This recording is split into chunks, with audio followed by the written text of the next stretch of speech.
Chères auditrices, chers auditeurs, nous avons l'immense plaisir de vous retrouver ce soir pour le rendez-vous incontournable de la jeunesse juive engagée, RJM Radio Jeunesse Marseille. Le talk show d'opinion et de débat parfois musclé où nos chroniqueurs défendent leurs idées, leurs points de vue, leurs positions, toujours divers et variés. Au menu de notre émission, c'est de l'actu, des débats, des coups de gueule, des infos, mais surtout des chroniques choisies et préparées par nos chroniqueurs maintenant aguerris. Des micros toujours plus nombreux autour de cette table extensible pour accueillir la parole des jeunes qui traitent des sujets qui nous concernent. Le média de la liberté d'expression pour la jeunesse militante et engagée, fédérée par le Fonds social juif unifié, le FSJU. Bonsoir à tous, je suis Benjamin Sidmon, coordinateur pour le FSJU, et ce soir, RJM Radio Jeunesse Marseille. Les amis, très content de vous retrouver ce soir après quelques petites semaines d'interruption. M'a-t-on dit que certaines personnes étaient en vacances. Voilà. Je vous propose de faire quand même un petit tour de table, hein, même si normalement tout le monde vous connaît. On va commencer par les femmes ce soir, puisqu'on est galant bien évidemment. Eva, bonsoir. Bonsoir. Qui êtes-vous, chère madame ? Je m'appelle Eva, j'ai 24 ans et je suis chargée de com dans une agence immobilière. Bien, propre, léché, carré, merci. Madame Noah Stora, peut-être un peu plus balagane. Présentez-vous, chère madame. Bonsoir. Je m'appelle Noah, j'ai 24 ans, je suis ancienne responsable du groupe local des îles de Marseille et en VSC, au FSJU et à Radio JM. Très bien, moi je n'ai signé aucun contrat, je crois pas que ça soit vrai, mais... Lionel Stora va s'en charger. Oula. Oh le patron. Ah ouais, les grandes instances, très bien. Bonjour madame, chère Eden. Comment allez-vous, chère madame ? Ça va et toi ? Ouais. Alors, qui es-tu ?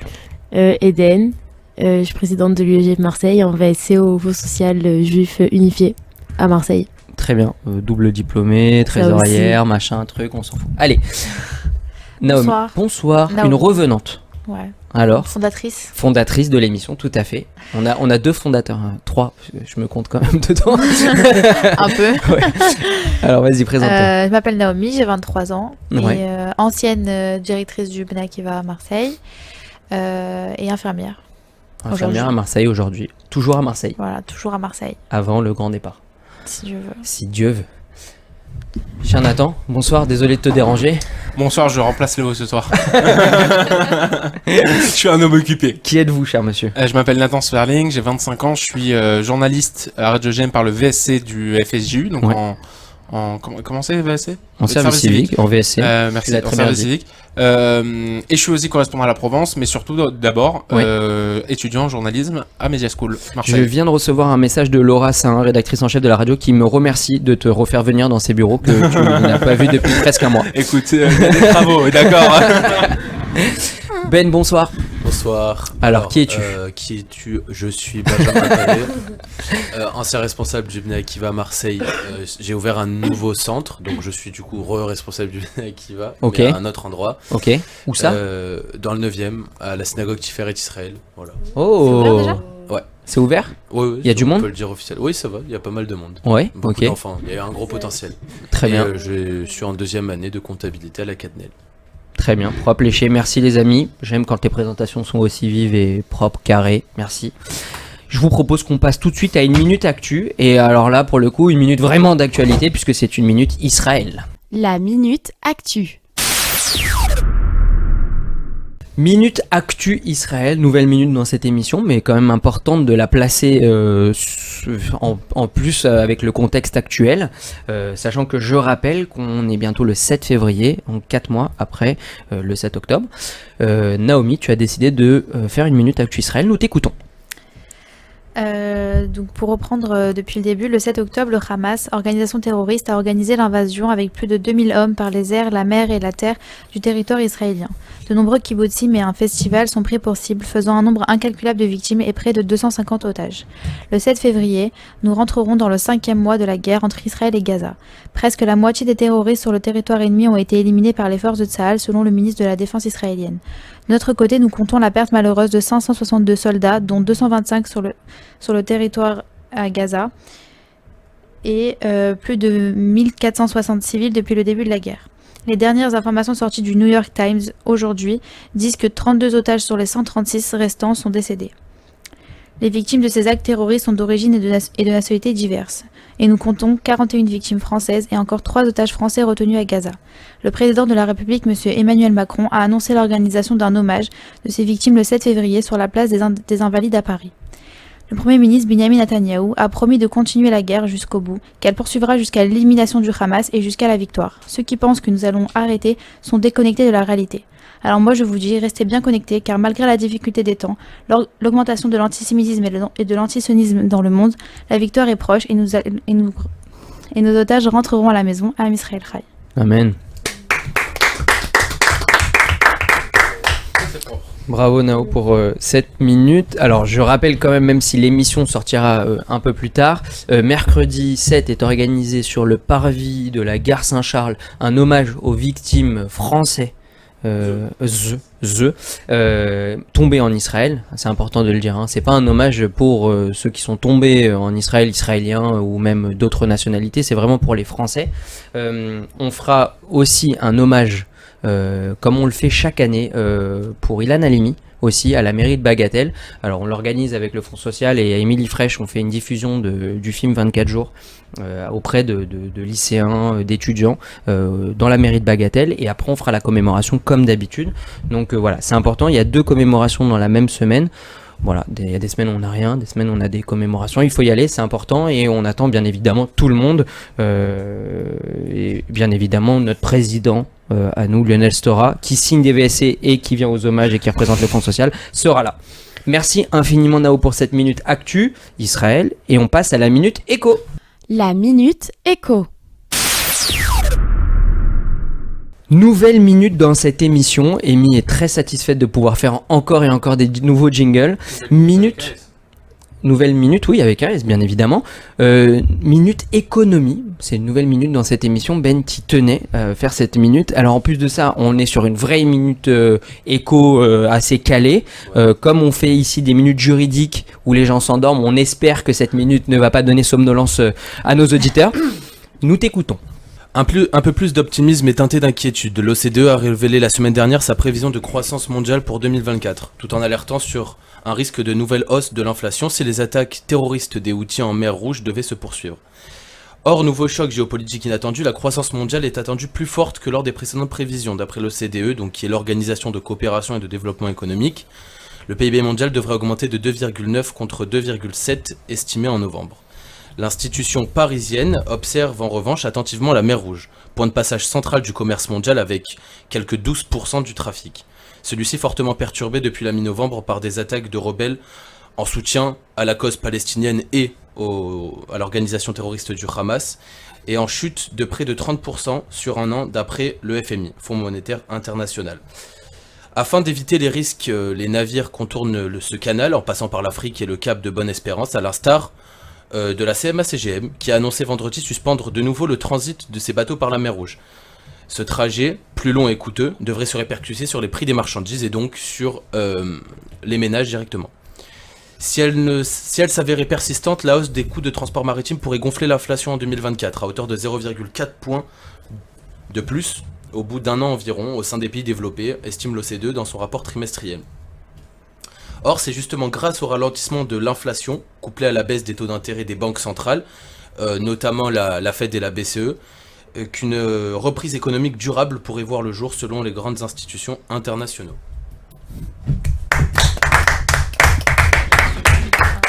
Minute éco, mais en plus de ça, une petite minute actu aussi sur Marseille, hein, CMA-CGM, big up, c'est important. Merci pour cette minute économie, c'est bien, peut-être qu'elle va s'instaurer, peut-être qu'on va la refaire, voilà. Et pour le coup, pas des infos à prendre avec des pincettes, donc c'est cool d'avoir une vraie minute bien préparée. On reste en 2023 là. Allez, merci les amis pour cette minute, merci Ben, et on passe immédiatement au débat. Le débat. Les amis, minute débat. Alors là, c'est pas une minute, c'est vraiment le débat. On a décidé de traiter quasiment tous les sujets d'actualité, toutes les crises dont font face les Français en ce moment, sur un seul et même sujet. Les Français sont-ils au bord de la crise de nerfs ?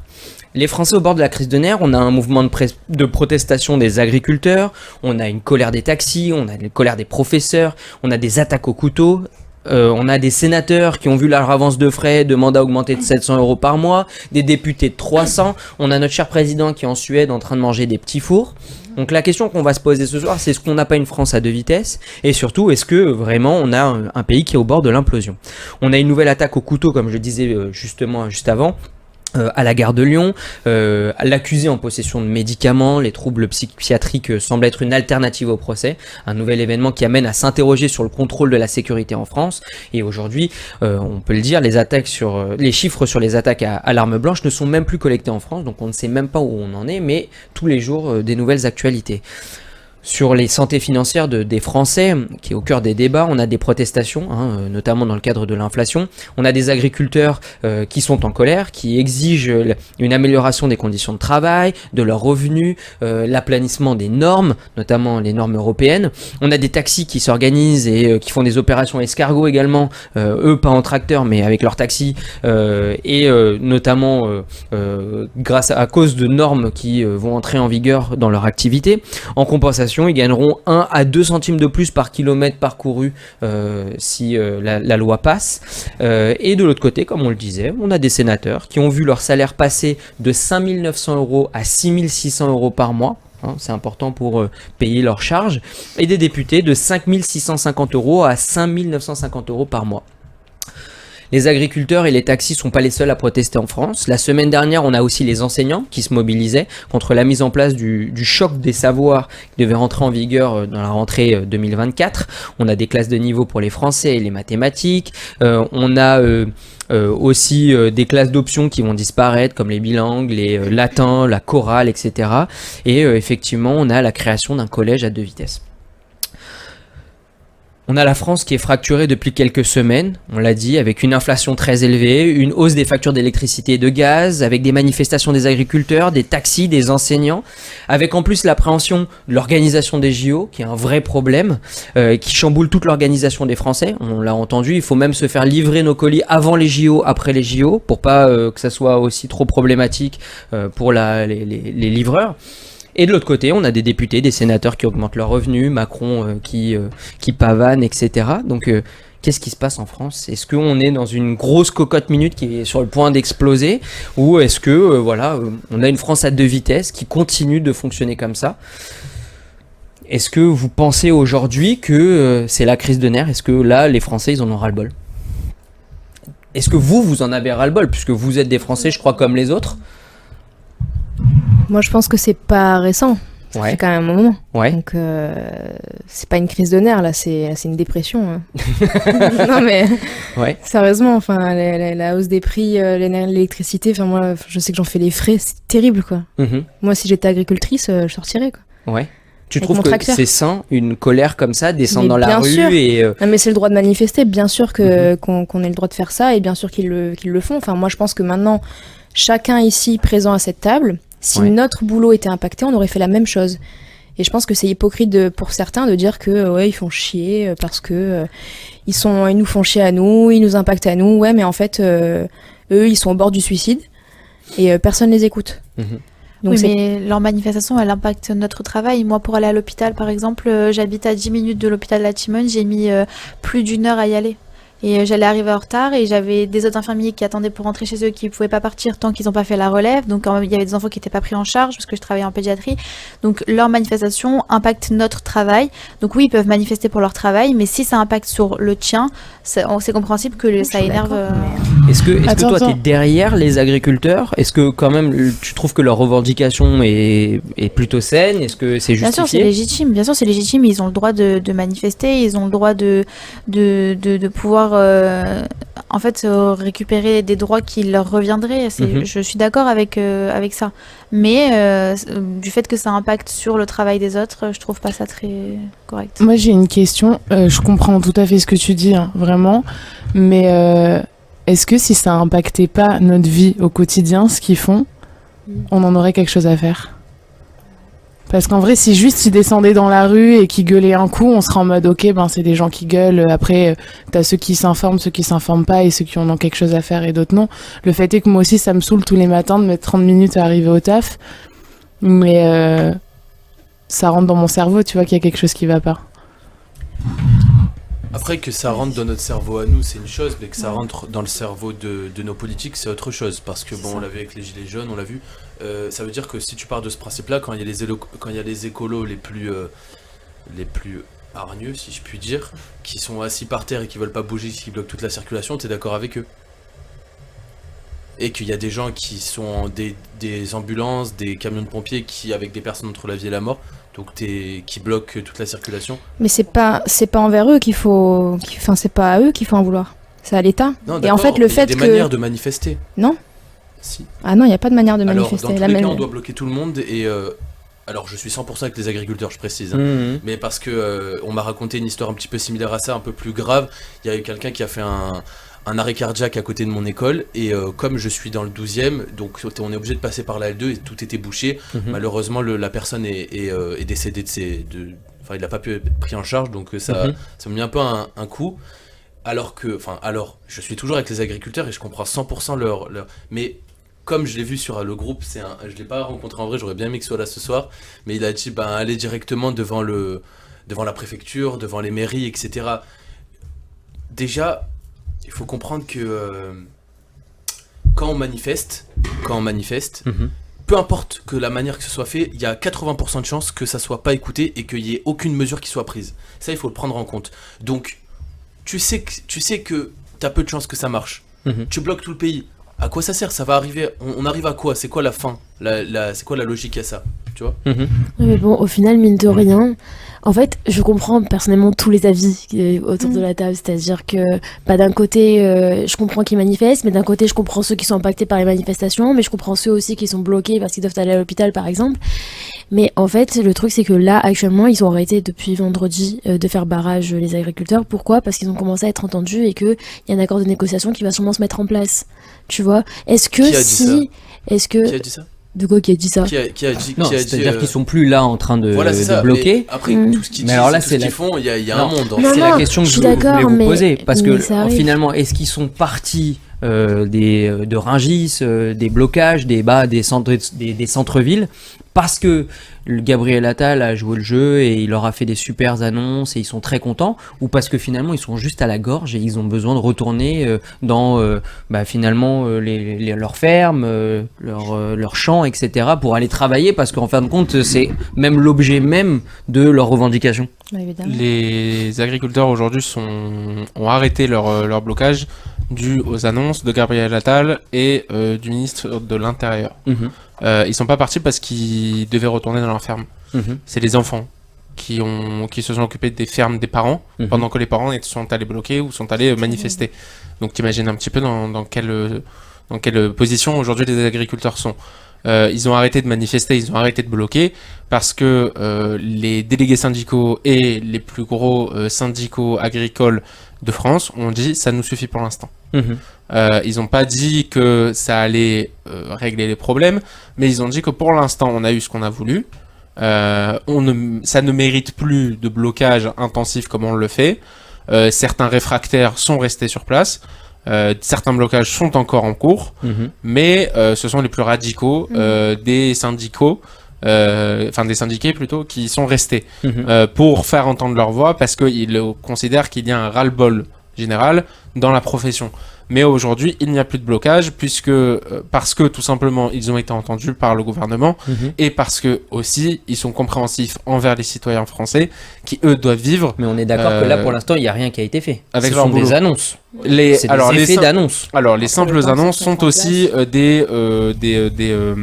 des choses qui vont être mises en place fin de mois. Là on est en février, donc fin février ça va être mis en place notamment donc, possiblement ils peuvent se retrouver dans la rue à la fin du mois si finalement pour le ils sont pas... en tout cas ce qui est sûr c'est que notamment pour le GNR, le gaz non routier, ça va être mis en place.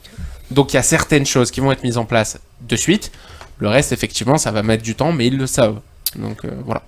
Vous avez vu ce qui s'est passé à Marignane, juste à côté. Il y avait des camions qui passaient finalement pour alimenter des supermarchés, des Biocoop, etc.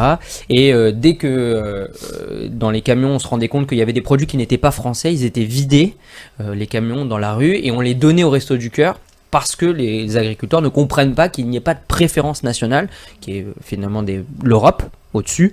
Est-ce que vous êtes d'accord avec eux? Est-ce que vous comprenez que c'est important de vider par exemple les camions et d'avoir cette préférence nationale au moins pour notre nourriture.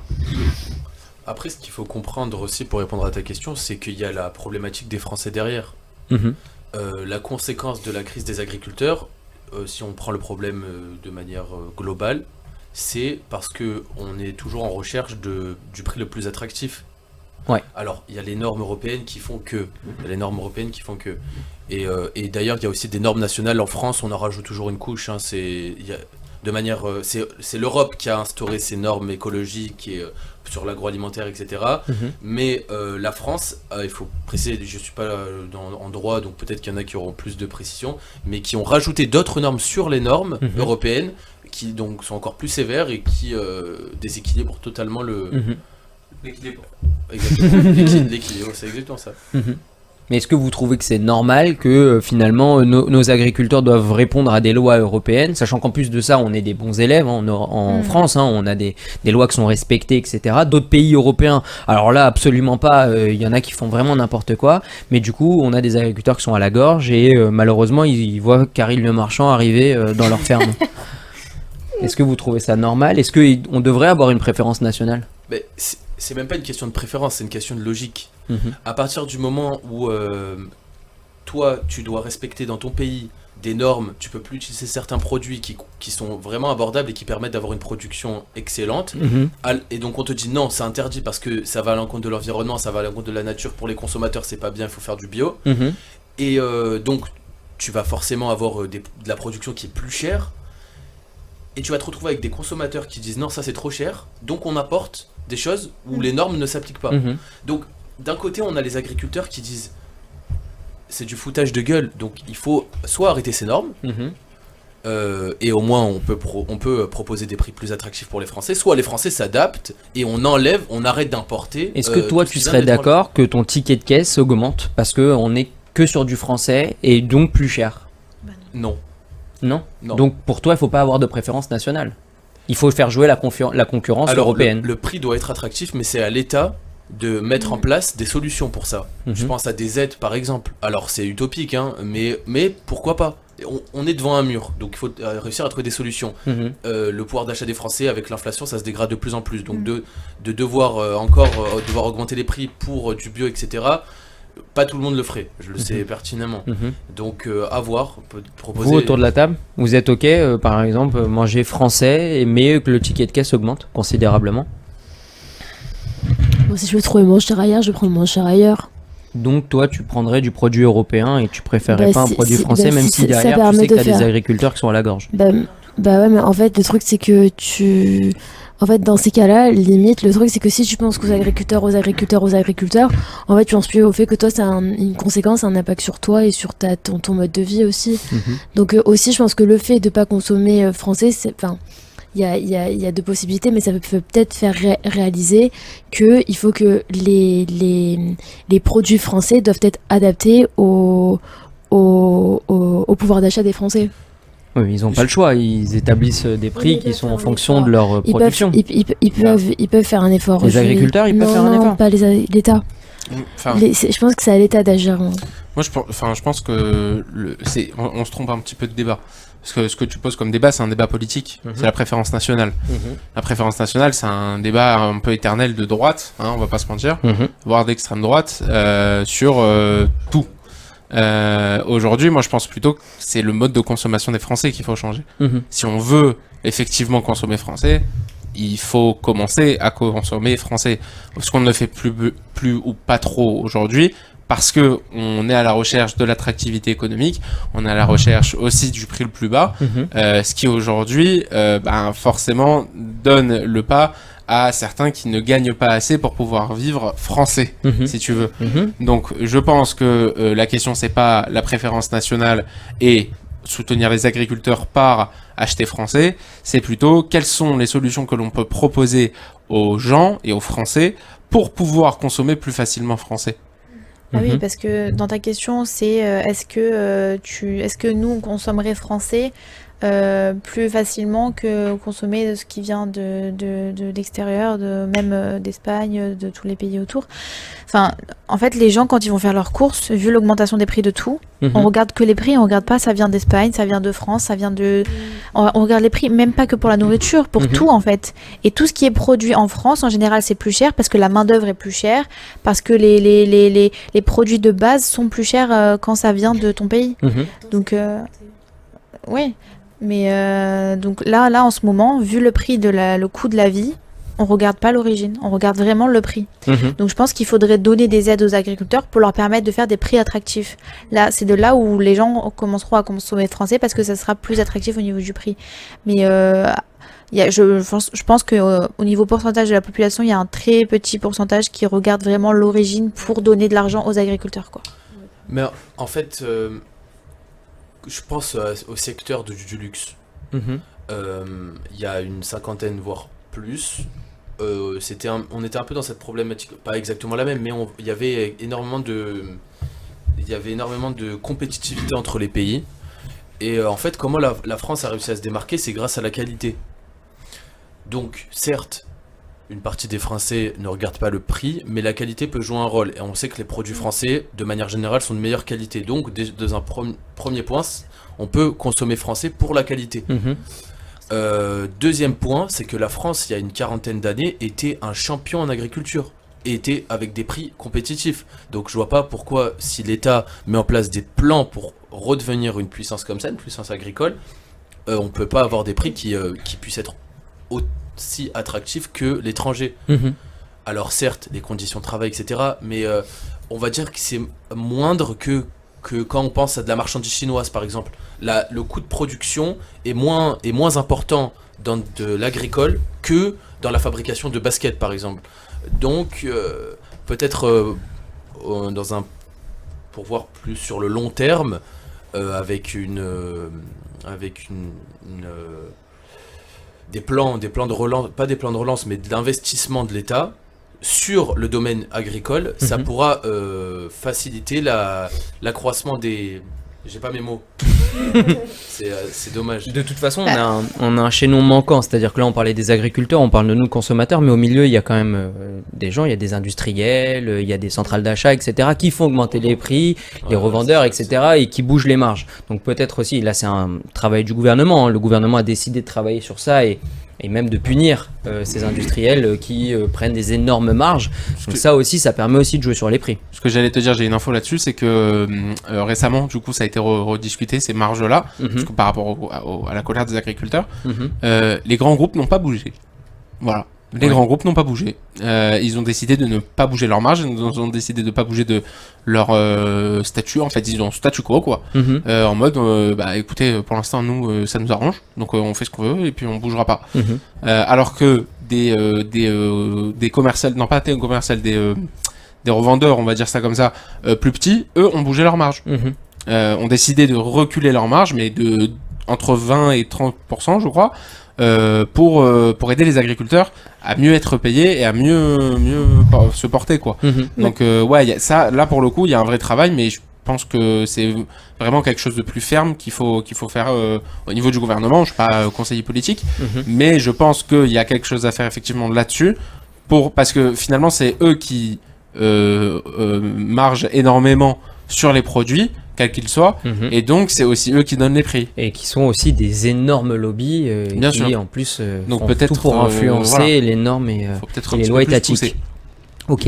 De l'autre côté, on a discuté. Il y a des sénateurs qui vont augmenter leurs charges, des députés qui vont leur. Est-ce que là, pour le coup, on est dans l'indécence? Est-ce que à ce moment-là de l'année, est-ce que on se dit ouais c'est indécent ou est-ce que non finalement c'est normal, c'est comme d'habitude et il y a cette France à deux vitesses avec l'élite qui continue à augmenter ses charges, son salaire, etc. et une France d'en bas qui continue à trimer, à être à la gorge. Je pense que jamais personne n'est content de leur salaire ou de ce qu'ils ont.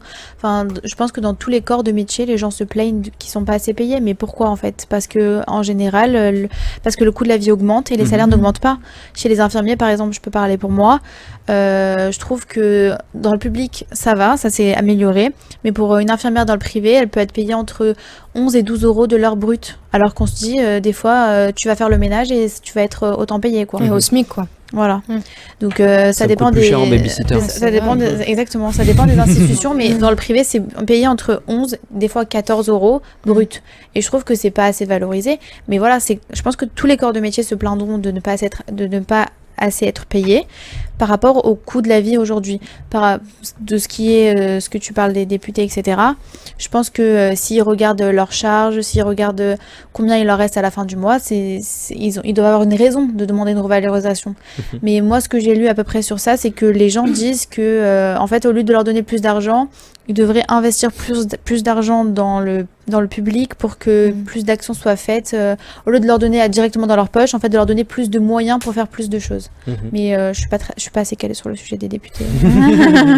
Franchement.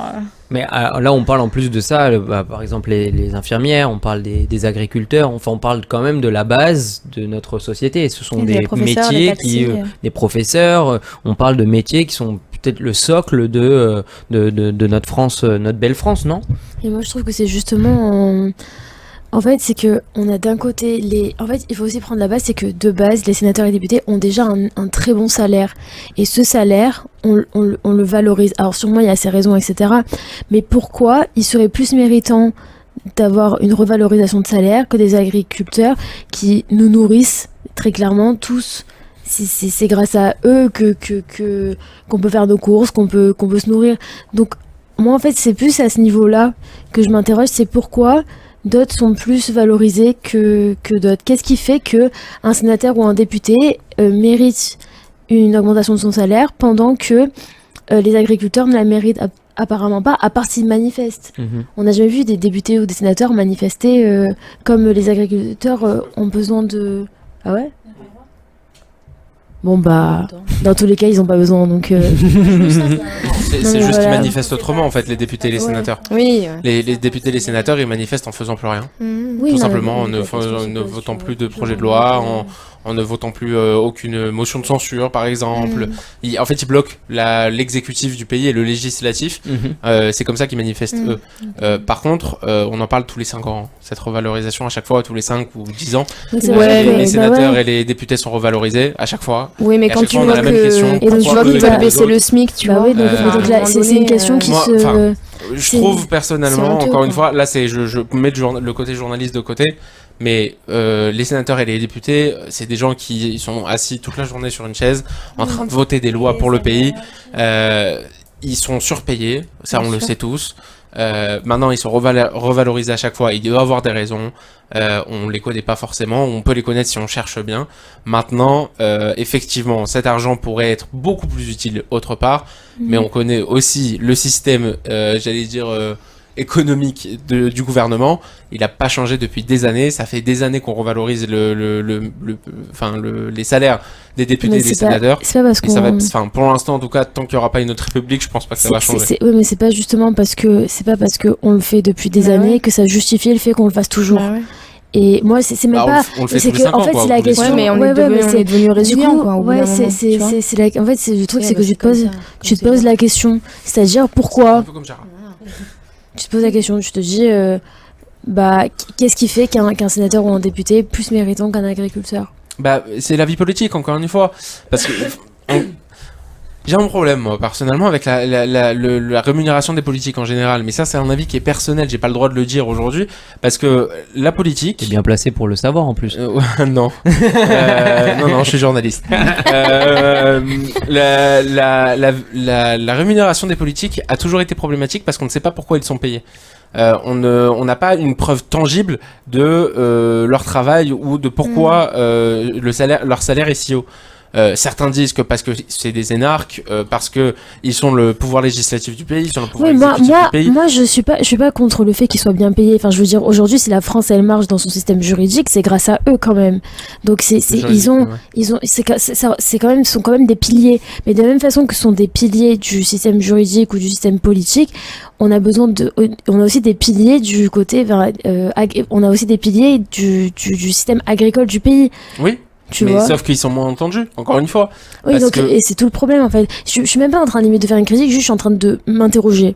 Oui, J'ai bah, pas de. c'est normal de s'interroger, mais encore une fois, c'est ce que je pense, mais c'est que le gouvernement a toujours été comme ça, que faudrait un remaniement de fond pour changer ça, et que pour l'instant, à part changer de république, je ne vois pas comment ce remaniement de fond pourrait être fait, sachant que effectivement, aujourd'hui c'est plus c'est beaucoup plus le système agricole, le système budgétaire, économique du gouvernement qui devrait être mis en avant pour pouvoir donner de l'argent là où il faut. En fait, il va être arrêté au bout d'un moment. Mais c'est juste que pour l'instant, ça a été fait comme ça. J'ai l'impression aussi que c'est une tradition. C'est encore une fois un avis personnel, mais je pense que c'est une tradition qu'on n'a pas trop envie de changer. En tout cas, les politiques n'ont pas envie de changer, et que pour l'instant, à part remanier de façon j'allais dire dans le fond du problème, quoi, à part aller au fond du problème, voilà, de façon structurelle, je ne vois pas comment cela peut changer. Après, effectivement, faut le dire, les sénateurs et les députés, ils n'ont pas le même porte-parole que les agriculteurs. Karine Le Marchand, qui quand même permet d'être très Qui offre entendu des croissants et de la offre des- salade Exactement. locale. Sur les blocages. Ouais. Alors ça quand même, énorme coup de com hein, quand même pour, Tu vois, pour Karine. elle s'est défendue en disant mais moi j'ai pas besoin de com, on m'en fait toute seule. Mais alors, tu vois elle est quand même allée là-bas pour préparer une émission. Mais écoute, qu'elle a fait en direct avec les agriculteurs, oui, etc. dans le cadre de l'émission. Mais au final, moment... elle a parlé aux agriculteurs. Hein. Voilà. Mhm. Et puis tu sais quoi, quand on l'a interrogée sur BFM est venu l'interroger. Mhm. Elle avait rien demandé, elle était pas au courant de ça, de cette interview. Et ils ont commencé à l'agresser en lui disant, à l'agresser verbalement, tu vois, en lui disant, mais qu'est-ce que vous foutez là, quoi. Et elle s'est défendue en disant, mais vous pensez vraiment que j'en ai quelque chose à foutre de vos caméras? Enfin, moi, si je suis là, c'est pour une bonne cause. Mhm. Et en fait, tout le monde parle de com, mais elle en a pas besoin. Mhm. Parce Non, que- c'est un vrai défenseur de, Ouais. de défendre. Comment on dit? Il n'y a pas de E, c'est pas défenseur avec un E? Non, je connais pas. Pas sûr. Écriture inclusive, là Défentrice. Une défense. Bon, elle Vas-y, c'est pas défend, grave. elle C'est défend une vraie alliée, c'est une vraie alliée. C'est une vraie alliée, voilà. Oui. C'est vraiment un combat qu'elle mène, mais dès Ouais. le départ, elle a dit Elle dans a l'émission mouru Ça fait 10 de... ans qu'elle fait des émissions. Ben ouais, elle l'a dit Mourir dans dans le l'émission pré. de Léa Salamé, qu'à l'époque, qui passe le samedi soir sur France 2. Mhm. Pour elle, c'est un combat de vie Bien qu'elle sûr. mène depuis très très longtemps Mhm. et qui est essentiel pour la vie des Français. Mhm. Donc c'est pas, elle fait pas ça pour les caméras, quoi. Bah, je tiens quand même à rappeler que c'est grâce à eux si là maintenant on est vivant quand même, parce qu'ils nous nourrissent. C'est la Entre base de autres. tout. Entre autres. l'agriculture, quand même. Oui. Ok. On a parlé de la crise agricole, on a parlé de la crise, on l'a balayé, de ce qui se passe en France, etc. Il y a quand même une autre crise qui est quand même assez importante, c'est la crise sécuritaire. On a tous les jours des attaques au couteau dans toutes les gares, etc. Bizarrement pas à la gare Saint-Charles. Hein. Attends. Bizarrement, on n'a pas touché du bois. Ah mais ça fait un moment ça. Le lait en poudre. Vous connaissez pas? C'est Ouais. quoi cette histoire? Le lait en poudre, tu sais pas, c'est des gens qui viennent t'approchent et te disent j'ai besoin de lait en poudre, faut venir m'aider, ils t'emmènent avec eux et puis on te retrouve plus. Ah ouais? Ouais. Trafic d'organes et tout pour un lait en poudre? Pour du lait en... ne donne jamais de lait en poudre. Hein. Si t'en as dans le sac, donne, mais va pas en chercher. Sinon, il y a un moment donné à Gare Saint-Charles, ils vendaient des 10, mais en fait c'était du carambar. C'était super drôle. La traduction de 10. Des 10? Pardon, ils vendaient de la drogue, des matières illicites, et en fait c'était du carambar. Est-ce que vous pensez Je croyais qu'on que est vous prêt de manière sécuritaire? Est-ce que vous pensez qu'on est prêt à accueillir les JO dans Non, ces Ça va conditions-là? pas ou quoi? Clairement pas. Non, c'est sûr que non. ça- On n'est pas prêt. Mais absolument pas. Tu sais quoi? J'ai Rien une. ne changer, rien ne changera. Pourquoi, Non. parce qu'il y a les JO, d'un coup, l'univers va changer. Ceci dit, en termes de tourisme, Mhm. ça risque de faire un peu augmenter. Sachant que les gens, enfin surtout à Marseille, sachant que les gens de Paris, en tout cas moi, toutes les personnes que je connais et selon des sondages que j'ai pu recueillir, selon mon sondage, non, mais des gens que je connais et puis de certains articles, les gens qui étaient censés partir en vacances à Paris là pour les JO vont reporter leurs vacances ou alors les déplacer dans les plus grandes villes de France, Mhm. dont Marseille. Mhm. Donc ça risque, ouais, on va se Après, faire un peu nous à démolir. Marseille, on a quoi? On a char à On voile, a, ouais. Mais après, on a le- planche à voile, on a on le a foot. on a du foot. Ouais. On a du foot, Et je crois mais qu'on a une épreuve aussi de natation avec, je sais pas, ouais. plongeoir. Bah, ou un s'ils truc refont comme tout le littoral. On accueille la flamme On olympique, accueille la tout à fait. Mais bon, c'est rythmé. On a eu un moment sur la baie, après l'autre Ouais. moment sur le vieux port, etc. Mais après, dans la période des JO, quand ça commencera, là, bien sûr, il y aura de la police partout. Oui, bah. la mais sécurité. ce sera jamais assez, je pense. Parce qu'il va y avoir, je pense que vu ce qui se passe là dernièrement, il va y avoir vraiment un. Je pense il peut se passer des choses graves. Hein. Ouais. c'est sûr. Bah, vous êtes pas du tout serein alors. Ah, pas du tout. Petite info qui se rassemble d'ailleurs à ce qu'on vient de dire jusqu'à maintenant. Les policiers ont commencé à faire grève. Ah. Non mais c'est pas une blague. La prochaine. On commençait à faire grève pour par rapport aux JO parce qu'ils vont être surdemandés finalement. Ouais, bien sûr. Pour les JO, ouais c'est ça, ils vont vraiment beaucoup trop travailler. Non mais Ouais. déjà qu'ils travaillent beaucoup. Oui, bien sûr. Voilà, je vous le dis.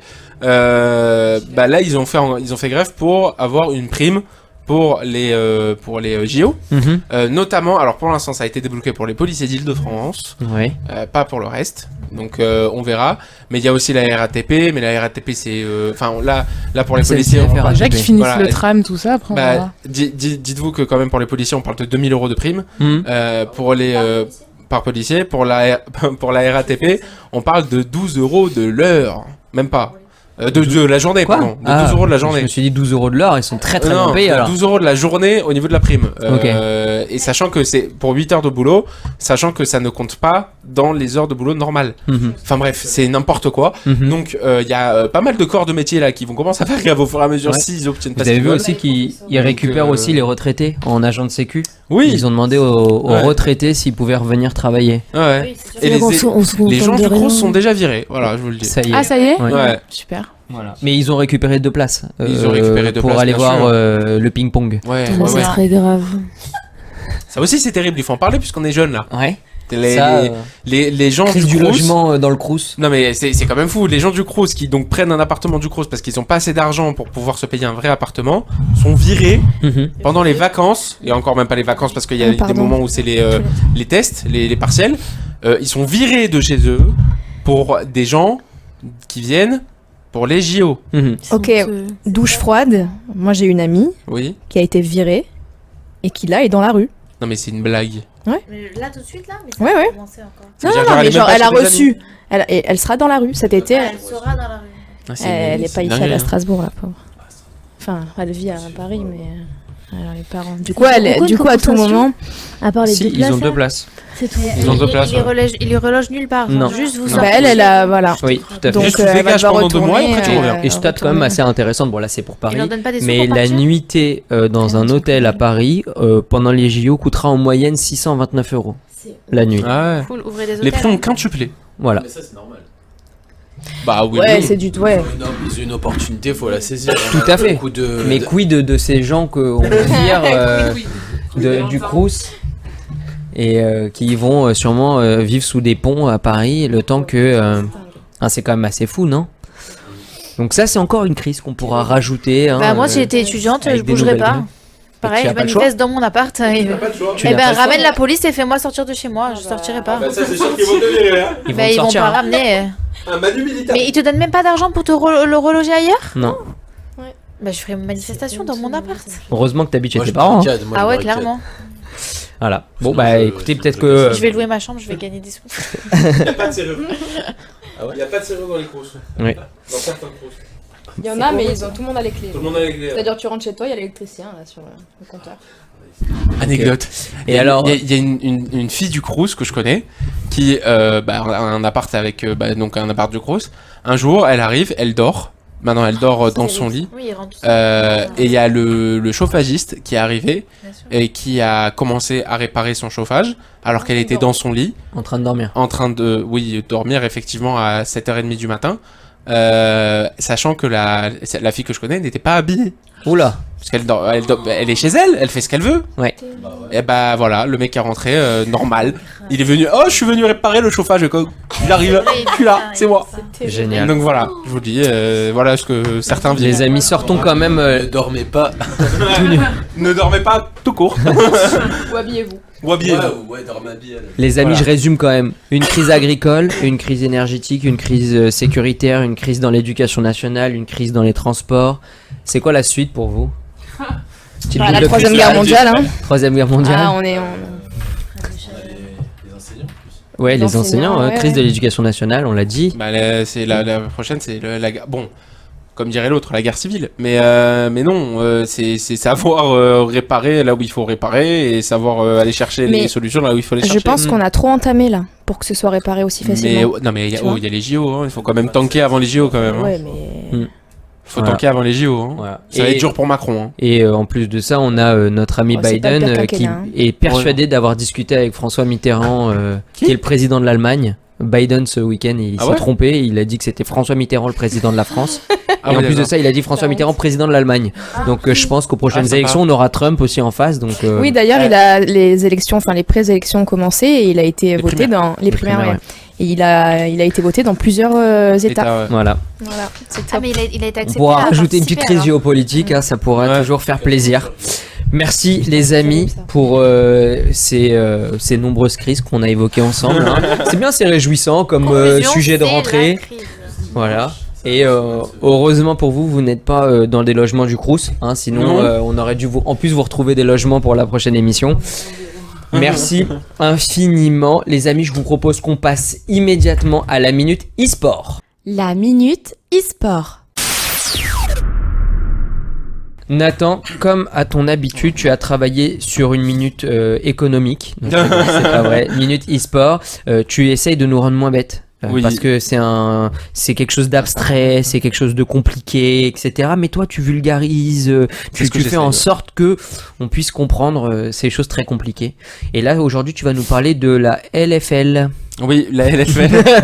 Oui, c'est ça. Alors effectivement, j'essaie d'un petit peu vulgariser pour les moldus, comme dirait l'autre. Là, cette semaine, on va parler de la LFL, effectivement, la LFL des Jacques et Zacco. C'est la ligue française de League of Legends. League of Legends, pour la plupart maintenant quand même commencent à le savoir, c'est un jeu de stratégie où on doit détruire la base adverse avec des champions, donc des personnages finalement jouables. Et là, le but, c'est de séduire de nouveaux publics en France et à l'étranger. Ça reste donc l'ambition de la LFL, la Ligue française de League of Legends. Ce championnat est sportivement très attractif puisque 2/3 des joueurs qui évoluent dans l'élite française sont des joueurs étrangers. Cela attire évidemment donc des publics venus d'ailleurs. L'une des forces de la LFL, ça réside aussi dans les événements physiques qu'elle arrive à produire.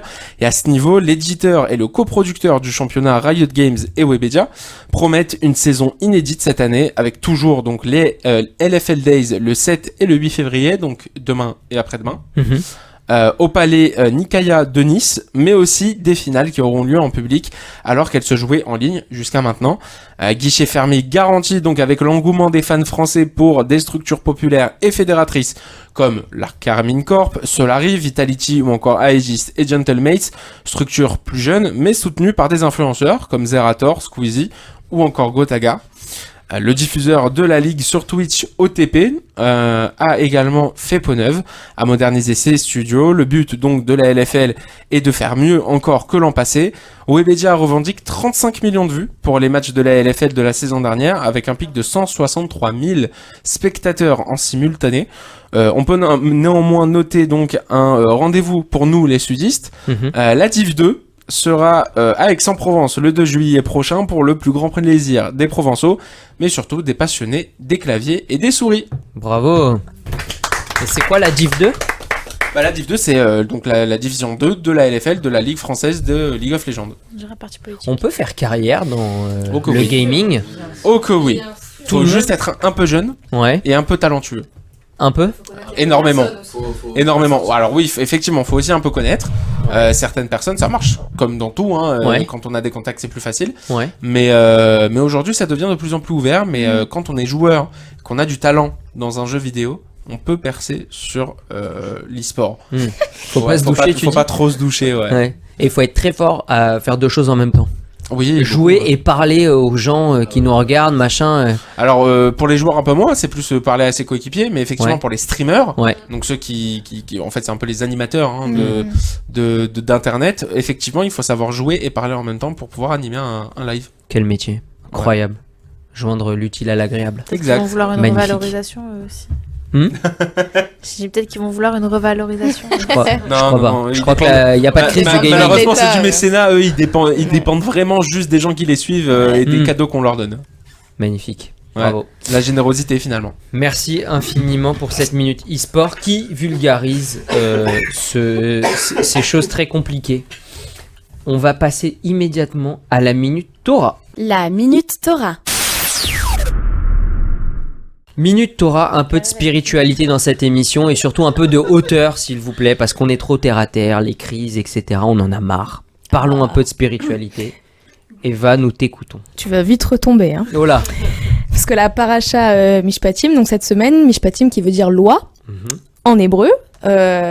Du coup, après la révélation du mont Sinaï dans la paracha Yitro, la semaine dernière, il y a Hachem qui a partagé avec le peuple juif une série de lois. Donc toutes les lois qui... oui, exactement ces lois-là. L'interdiction du meurtre, du kidnapping, voilà, tout ça, du vol et tout ça. Le respect de l'étranger aussi, le commandement lié au fait du pèlerinage, donc Sukkot, Pessar, Shavuot, merci. Et c'est aussi dans cette paracha qu'on dit bye-bye au mélange lait-viande. Donc plus de cheeseburger pour les juifs. Oh là là là là. Voilà.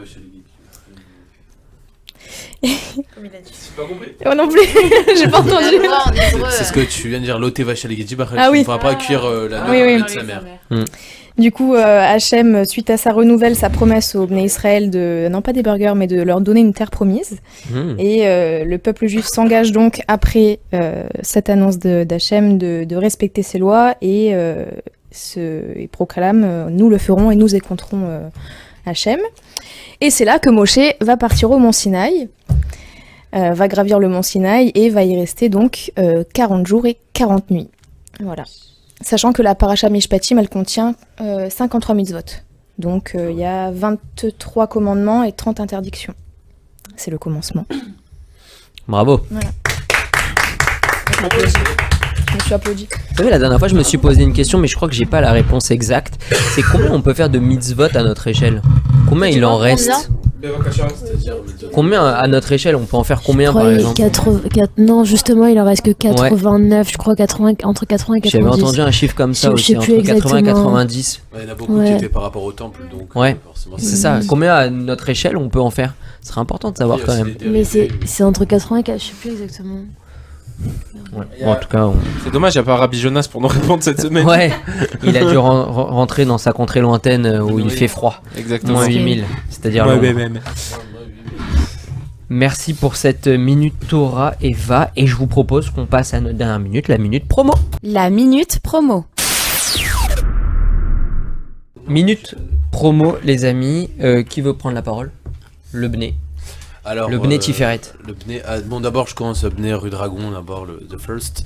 Donc, 65 rue Dragon, tous les Shabbats. Il y a des activités pour les jeunes de 7 à 15 ans. Vous êtes les bienvenus. Il y a des rendez-vous qui sont organisés dans tout Marseille pour récupérer vos enfants. Et voilà, toutes les infos sont disponibles sur Bné Akiva Marseille sur Instagram. Après, vous demandez, on vous ajoute sur tous les groupes WhatsApp nécessaires. Sachant que là, il y a la colo, donc le Mahane Choref qui est complet. Et on a voilà, plein de projets qui sont en cours de production du coup. Et tout nouvelle annonce, il y a le Bné, un nouveau SNIF, donc un nouveau centre ouvre à Tiferet, donc 35 boulevard Sainte-Marguerite. 205. Et voilà, ça sera le matin ou l'après-midi, on sait pas encore, on a fixé pour l'instant c'est le matin, pendant la prière pour pas que les enfants fassent trop de bruit, on récupère, on fait des activités, etc. Et peut-être après l'après-midi pour débarrasser les parents et pour qu'ils aient un petit peu de repos. Amuser les enfants surtout. Oui. Surtout. Mais j'ai une question du coup, ça a ouvert à Tiferet parce qu'il y a une demande et que c'est plein, ça a été plein le samedi du coup à rue Dragon? Non, ou c'est parce que... Non, justement à rue Dragon, il y a moins de monde qu'avant, donc c'est un petit peu pas vide, mais on va dire que c'est en train de reprendre tranquillement. Et il y a une très grosse demande là-bas dans ce quartier-là, dans le 9e, 10e, etc. Il y a énormément d'enfants. Surtout c'est niveau sécurité, les parents ne veulent plus que leurs enfants Oui, se déplacent aussi. une aussi longue distance, parce qu'à notre époque, quand on y allait, vous veniez de très loin et il n'y avait pas de souci, quoi. Enfin, vous marchiez 1 heure, les parents laissaient parce D'ailleurs, que ça lui faisait du bien, Nathan. il y avait une grosse équipe. Il y avait une grosse équipe, donc ça dérangeait pas les parents, mais là, de nos jours, en fait, les parents ne veulent plus que leurs enfants marchent autant. Ce qui s'est passé le 7 octobre et les conséquences sur les attaques antisémites à Oui, Marseille particulièrement, ça a joué un rôle majeur. Même si Allez, les animateurs next promo. du BNE ont des formations SPCJ. Oui. Next promo. Alors moi je parle aujourd'hui pour French Journey. Donc Que de casquettes. c'est une association de Paris à la base. Et donc je suis partie l'année dernière en tant qu'animatrice en colo aux États-Unis. Et là je repars cet été à Los Angeles. Donc si c'est pour les enfants du coup de 13 à 17. Les inscriptions sont ouvertes. Pareil, il y a les comptes Insta, il y a un site internet, tout est disponible. Ça coûte combien là d'aller à Los Angeles? Cher. C'est quoi Ça cher? dépend où tu te places sur l'échelle sociale, mais ça coûte 4000. Pour combien de jours? Pour 2 semaines. Pour un enfant Hein? Pour un enfant 4000 par enfant pour 2 semaines. Après, c'est quelque chose qui est très cher. Genre, les billets sont extrêmement chers. On est dans un hôtel pendant 2 semaines. On fait des Shabbats à Beverly Hills et Hollywood. On fait des parcs d'attractions Mais c'est justifié qui quand coûtent même. très Ouais. cher aussi. Et Nao coûte très cher aussi. Et moi, Merci je pour ne cette coûte rien. minute promo Friend Journey. Oui, moi je vais vous parler du collectif 7 octobre, du coup, que vous connaissez tous. Mhm. Il a vu le jour à Paris après les événements en Israël. Mhm. C'est une initiative qui s'est étendue en province et du coup, on a donné naissance au collectif 7 octobre à Marseille depuis fin décembre 2023. Mhm. Donc, juste pour préciser que nous sommes un mouvement apolitique. On n'a pas du tout vocation à faire de la politique israélienne. Au niveau national, il y a une grosse couverture médiatique sur tout le conflit. Et on a tendance à oublier ce qu'il se passe au niveau des otages. Donc c'est le but du collectif, de faire en sorte que l'on n'oublie pas les otages. Et de refaire un peu d'esthétique aussi sur les logos de la Croix-Rouge. Tout à fait. Et de faire en sorte, du coup, je disais, donc qu'on n'oublie pas les otages et qu'en France, tout le monde se rende compte que ces otages existent. Il faut savoir que la France a un passé quand même historique avec des otages. Elle s'est toujours battue pour ses otages. Aujourd'hui, c'est ce que fait Israël aussi. Et le collectif le fait en France. Donc à ce jour, nous, on a mené 4 actions déjà de collage. On a aussi d'autres événements qui sont à venir et d'autres collages, bien évidemment. Et notre engagement va être tenu jusqu'à la libération des otages, même si on le souhaite le plus tôt possible, évidemment. Mais on ne s'arrêtera pas. Du coup, je voulais vous donner le lien Instagram, donc collectif 7 octobre Marseille tout attaché.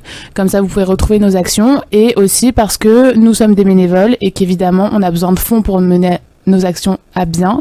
Donc si vous souhaitez nous aider, il y a le lien de la cagnotte Lydia qui est dans la bio du compte Instagram. Je précise quand même qu'il n'y a pas de petits dons, comme dirait un grand monsieur. C'est un compte spécial Marseille, si. Collectif 7 octobre Marseille tout attaché. Et si vous voulez aussi nous rejoindre pour faire des collages et participer aux événements, vous n'hésitez pas à vous envoyer un message sur Instagram et on est 5 coordinatrices et on sera là pour vous répondre. Voilà. Super, merci pour ces infos. Dernière minute promo, Ouais, rapidos. ouais. Ça va être très rapide. L'UEJF Marseille organise un Shabbat le week-end du 1er mars, 2 mars. Pour toute information, sur Instagram, UEJF.Marseille, et on vous communiquera sur tout le lieu que je vais pas dire à la radio. Voilà. Eh ben, on a peur. Merci infiniment les amis pour cette émission. Merci à vous auditrices, auditeurs de nous suivre religieusement chaque semaine, même après cette petite courte interruption encore une fois pour des vacances. On espère que vous avez apprécié. N'hésitez pas à nous faire vos retours. Vous le savez, vous pouvez aller sur Instagram immédiatement, Radio Jeunesse Marseille by Noé, et vous pouvez nous envoyer bien évidemment vos commentaires. Et sur Spotify, vous avez toujours les épisodes en podcast vidéo. Et donc vous pouvez nous voir et nous entendre si vous le souhaitez, ou enfin l'un ou l'autre, enfin vous décidez, voilà. C'est vous qui le faites. Merci infiniment les amis, merci chères auditrices, chers auditeurs, et à la semaine prochaine. Okay.